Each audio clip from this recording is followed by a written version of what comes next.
कोई भी तत्व हो, आकृति में कोई आग्रह नहीं। स्वर्ण का चाहे हाथी बनाओ, चाहे घोड़ा बनाओ, चाहे भगवान की मूर्ति बना दो, चाहे राधा कृष्ण भगवान की मूर्ति बना दो, स्वर्ण नहीं कहेगा। जो उसे मालूम है कि मैं स्वर्ण ही रहूंगा।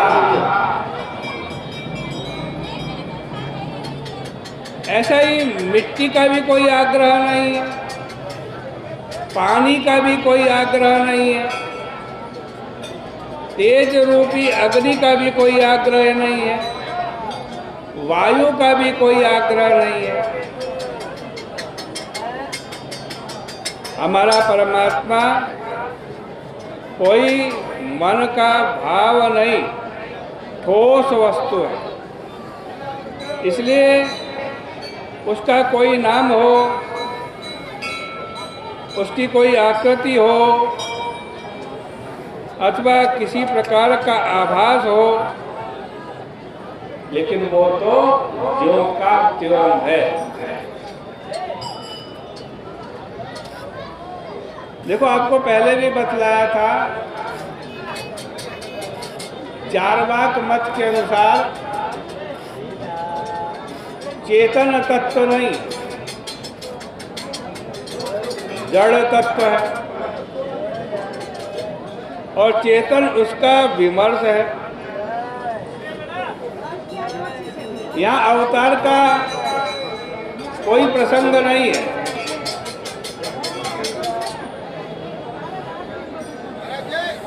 यहाँ अवतार का कोई प्रसंग। इसी प्रकार जैन मत में तत्पदार्थ रूप परमात्मा नहीं है, केवल कम पदार्थ रूप जीव है। इसलिए उनके यहाँ भी अवतार का कोई प्रश्न नहीं है। वहाँ तो जीव अपने को शुद्ध करके तीर्थंकर वीतराग महापुरुष पदवी पर पहुँचता है।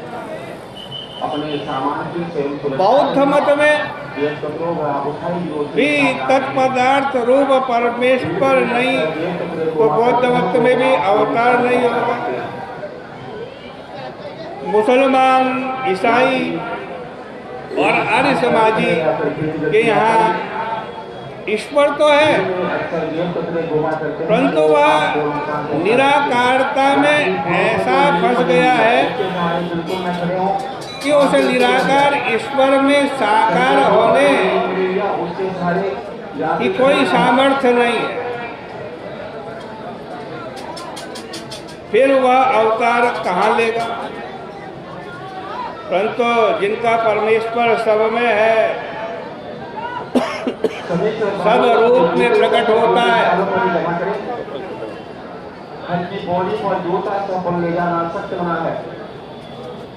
वो सब रूप में प्रकट हो सकता है। ये भैया जी मुँह कर पीट करके बैठे, इनको कहो इधर मुँह करके बैठे, अन्यथा दूसरी जगह बैठे, मोबाइल बंद करें। भैया मोबाइल बंद करके बैठो, सत्संग है, कैसे बैठे हो आप?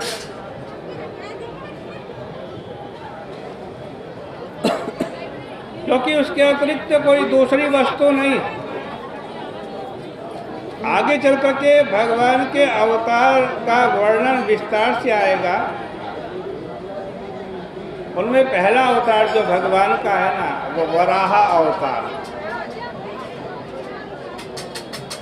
जिसको भगवान ने पृथ्वी के उद्धार के लिए धारण किया।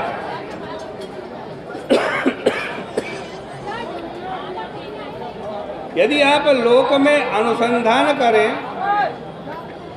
तो पाएंगे कि मिट्टी का सबसे बड़ा यदि कोई प्रेमी है मिट्टी का, तो वह सूअर है, वराह। हर समय उसका मुख धरती में रहता है। बरसात के दिनों में छोटे छोटे गड्ढे पानी से भरे होते हैं। जब शरद ऋतु आती है तो सूअर उन गड्ढों को ऐसा कर देता है कि उसकी मिट्टी ऊपर आ जाती है और पानी नीचे नीचे रह जाता है।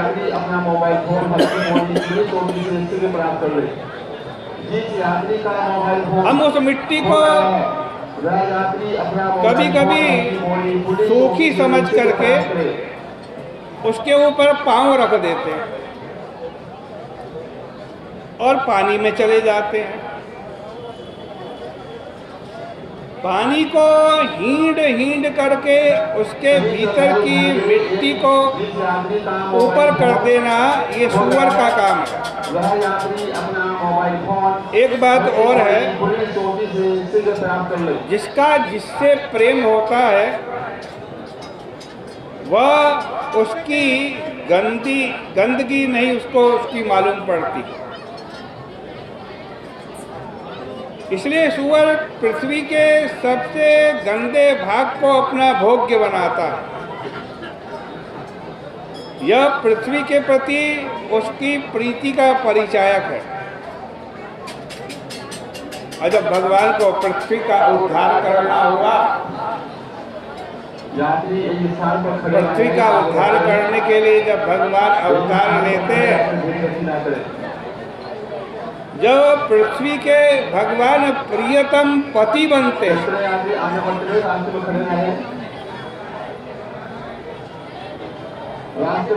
तब सूकर अवतार लेते हैं भगवान। इसलिए उन्होंने हिरण्याक्ष को मार दिया। इसके बाद भगवान के यज्ञ के रूप में हरि अवतार ग्रहण किया। उनको स्वयंभू मनु ने हरि कहा।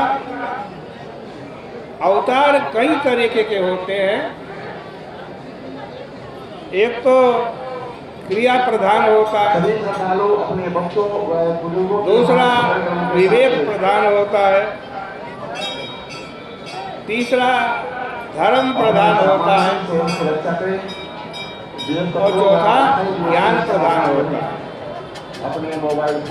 देवहूति और कर्दम से भगवान ने कपिला अवतार ग्रहण किया और गुण सांग पकांक विधूर्णन किया। अत्रि से भगवान दत्तात्रेय होकर के आए और उन्होंने योग समाधि ली। सनत कुमार भी उन्हीं के अवतार हैं। नर नारायण भी प्रभु के अवतार हैं।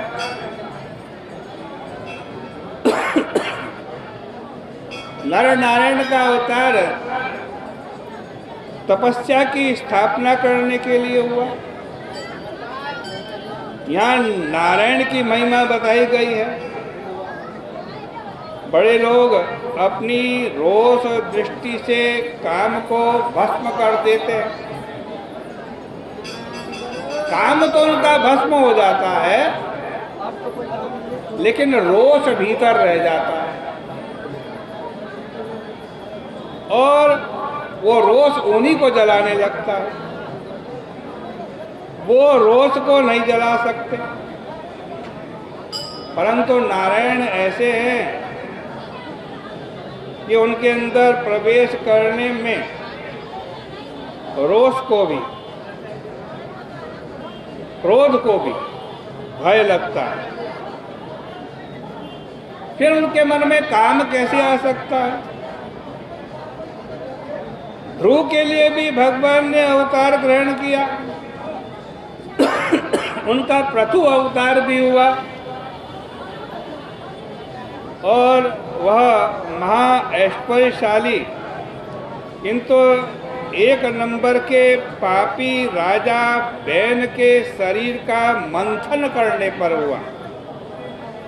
कहते हैं जब वेन निकलता था तो लोग डर के मारे चिल्लाने लगते थे कि वेन आ गया, वेन आ गया।